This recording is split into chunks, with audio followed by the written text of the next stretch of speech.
Olá, pessoal, certinho? Olha só, quando falamos em romance, quando lemos um romance, impreterivelmente pensamos em personagens. Mas afinal de contas, qual a importância do personagem para a construção de um romance? Qual a importância de um personagem para revelar nossos próprios mistérios? Quer saber? Fica comigo!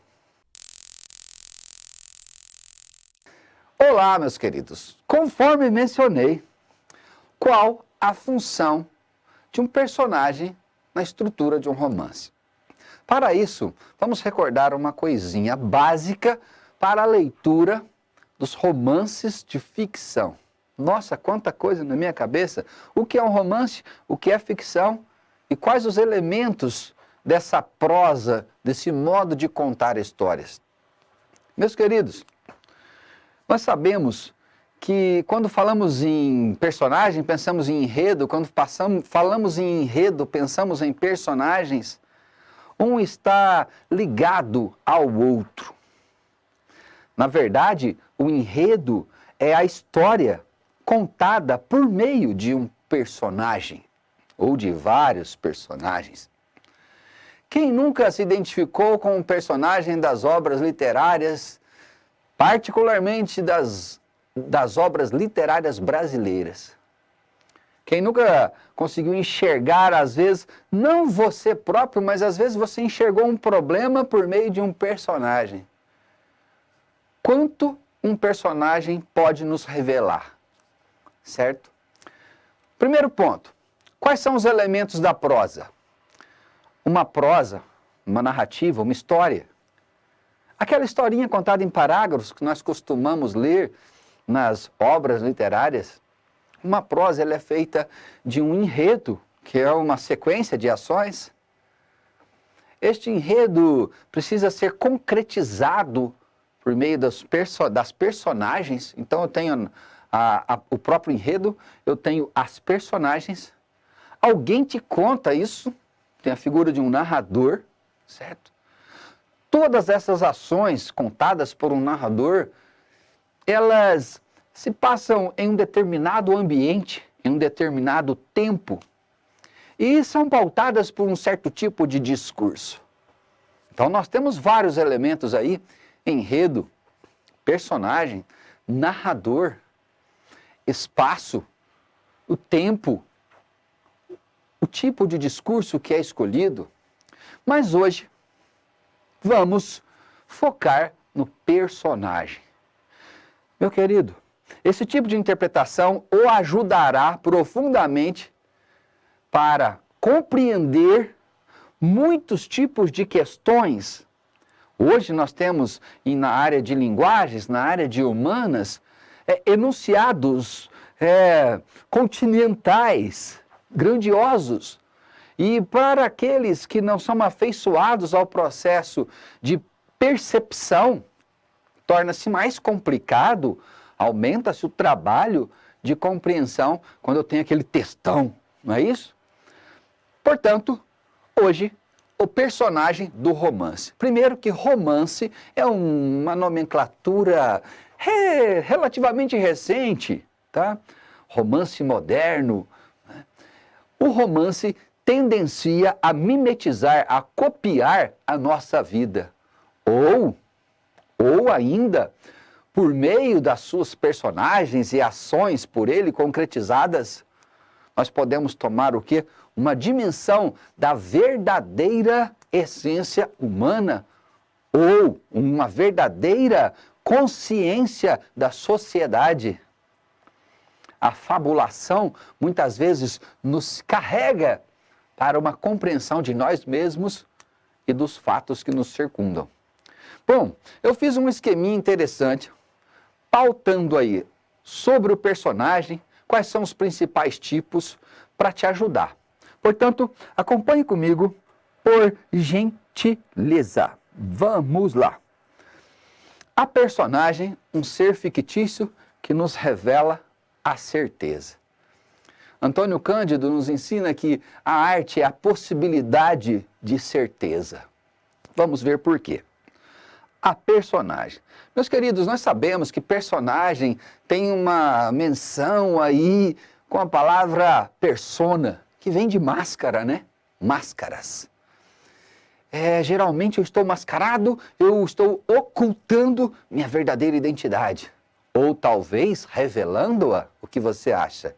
Quando eu coloco uma máscara, eu estou ocultando ou revelando minha personalidade?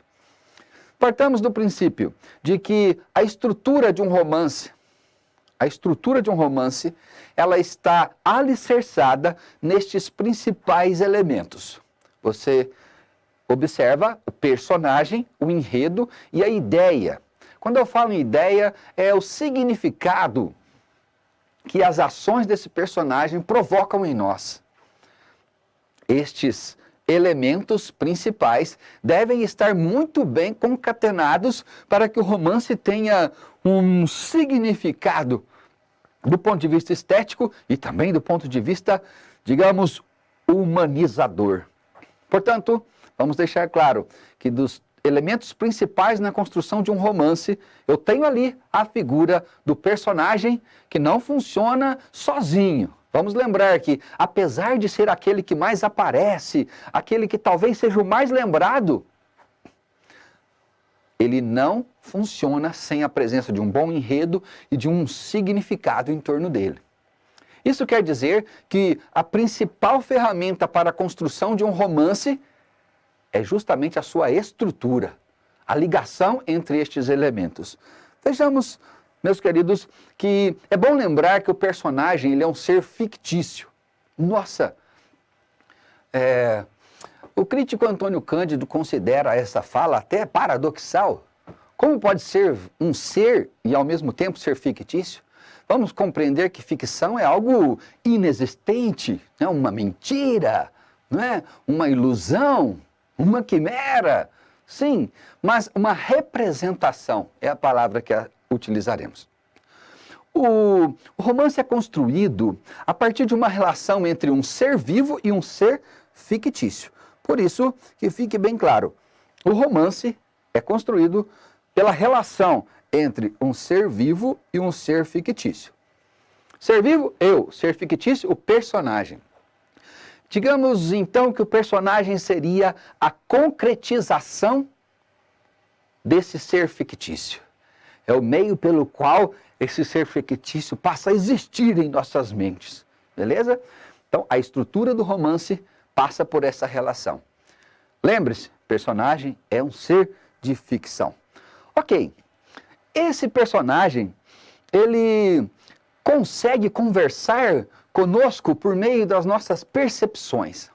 Okay? Quando eu falo em percepção, deve ficar muito claro que nós temos percepções de categorias físicas, vejamos aqui, percepção de categoria física, está aqui, e percepção de característica psicológica ou também espiritual.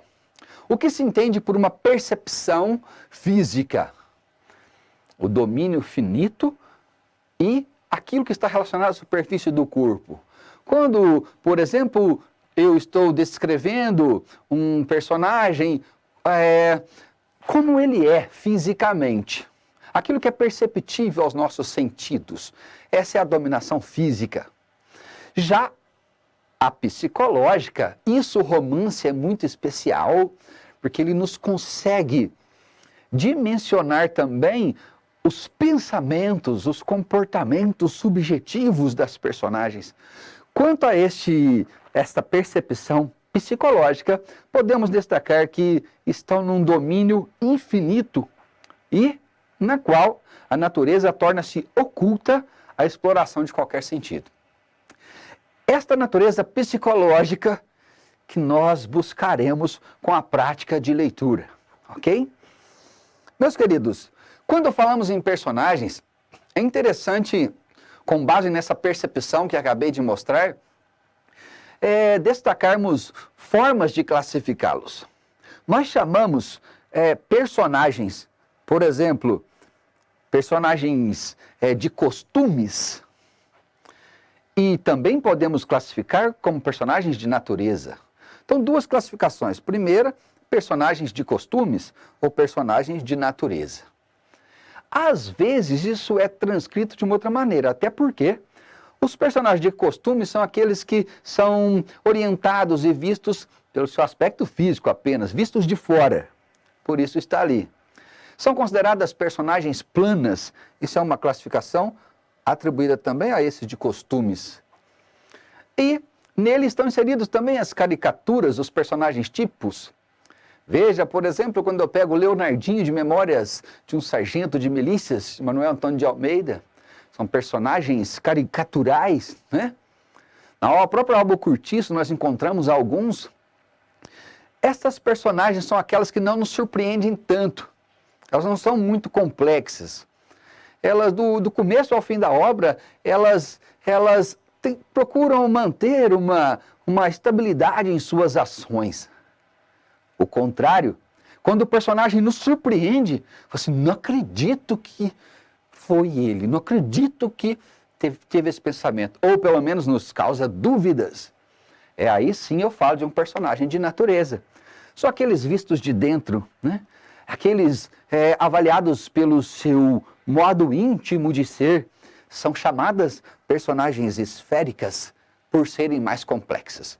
Se o personagem te surpreendeu, com certeza estou falando de um personagem de natureza, um personagem complexo. A ver, por exemplo, Capitu, de Machado de Assis, provavelmente, uau, bota complexo nisso, meu querido. Aqui, uma caracterização proferida pelo mestre Antônio Cândido e que eu aviso para vocês que os seres são, por natureza, misteriosos e inesperados. Por que eu trouxe esta fala de Antônio Cândido? Meus queridos, quando eu falo em romance, o romance ele pode partir de situações reais. Imaginamos que, como seres sociais, saibam que jamais teremos a condição de conhecer o outro na sua totalidade.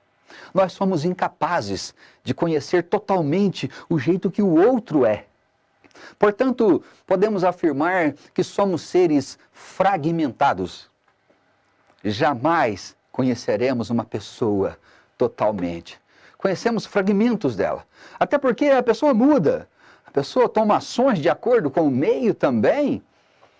Isso diz muito sobre o romance. Porque ao criar as personagens, entende-se que as personagens são capazes de nos mostrar uma verdade mais completa sobre o outro. O personagem, por estar ali inserido no romance, ele consegue revelar muito mais sobre o outro do que a nossa capacidade real de conhecê-lo. Complicado? Mas aí está o interesse de um romance. Ao ler um romance, não só conhecemos mais a nós mesmos, mas temos a dimensão e a possibilidade de estarmos mais próximos de conhecer a verdade sobre o outro. Que poder! Que poder! Sabemos então que esta capacidade de revelar a verdade numa expressão superior à realidade está inserida, é uma das bases da técnica de caracterização de um romance. Meu querido, o personagem sugere sempre certo tipo de realidade. Aqui eu reitero uma coisa. Como assim o personagem sugere certo tipo de realidade? Como não ler, por exemplo, Capitães da Areia, de Jorge Amado, e entrar em contato com aqueles meninos, com Pedro Bala, né, com o professor, e com o Sem Pernas, que muito me comove, e não entrar em contato com a realidade do abandono de meninos de rua. Certo? Como deparar aí com a figura do personagem Fabiano de Vidas Secas e não entrar em contato com a relação opressor e oprimido? Como não entrar em contato com aquela família de retirantes da obra Vidas Secas de Graciliano Ramos e não refletir sobre as relações de poder, sobre as verdadeiras obrigações de instituições que deveriam estar zelando pela proteção dos que necessitam e, ao contrário, estão aumentando a exploração? Portanto, lembre-se, o personagem sempre sugere certo tipo de realidade. Ok? E algo interessante, é que essa verdade que o romance busca, nós chamaremos de verossimilhança, uma palavra interessantíssima para os seus estudos, afinal, sempre o acompanhará. A partir ali dos romances do século XVIII, XIX, isso fica muito forte. O que é a verossimilhança? É o sentimento de verdade. Atenção, que essa definição por Antônio Cândido ficou muito pedagógica. É o sentimento de verdade proporcionado pelo romance. Isso quer dizer também que a verossimilhança seria uma comunicação de uma verdade existencial por meio de um ser fictício, quem? O personagem. Então, respondendo, meu querido, o que é o personagem, qual a importância dele no romance? O personagem é um ser fictício, capaz de comunicar uma verdade existencial para nós leitores. Olha só, é uma forma segura, hein, de conhecer as dimensões do outro. Vai por mim. Ok, vamos fechar aqui com esta reflexão. Quando, lendo um romance, dizemos que um fato, um ato, um pensamento são inverossímeis, em geral queremos dizer que na vida seria impossível ocorrer coisa semelhante. Então você aprendeu que um romance é caracterizado como verossímil se o que está acontecendo ali naquele romance, naquele ato, naquela ação da personagem, seria possível de acontecer na vida. Se fosse possível, o romance está estruturado de forma verossímil. Do contrário, não há, ou a verossimilhança está reduzida. Ok? Referencio aqui o mestre Antônio Cândido, do qual tirei predominantemente estas palavras. Retornem comigo, meus queridos. É isso daí. A partir de agora, quando estivermos gozando aí dos prazeres da leitura, o importante é que tenhamos esse respeito com a construção, com a estrutura da construção de um romance. E o quanto esse romance pode ser terapêutico, pode ser instrutivo, né? Pode ser operacional para as nossas vidas. Personagem do romance. A ficção versus a realidade. É isso daí, um fraterno abraço, acessem as nossas aulas, inscrevam-se no canal e esperamos por vocês. Até lá, tchau, tchau, fraterno abraço.